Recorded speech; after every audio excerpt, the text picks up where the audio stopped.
Behind closed doors, the Freemasons were free to indulge in the secret rites and rituals handed down to them by their ancestors, and these became the basis of their levels of membership, called degrees.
Politicians funded by the Masons promoted the Masonic ideology. The secret lodges of the Masons were open to members of the French army. High-ranking officers and generals were indoctrinated to the Freemasons' way of thinking.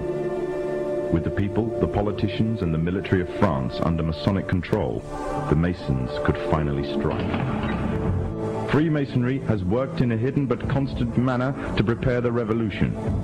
We are then in complete agreement that Freemasonry was the only author of the revolution, and the applause which I receive from the left, and to which I am little accustomed, proves, gentlemen, that you acknowledge with me that it was Masonry which made the French Revolution.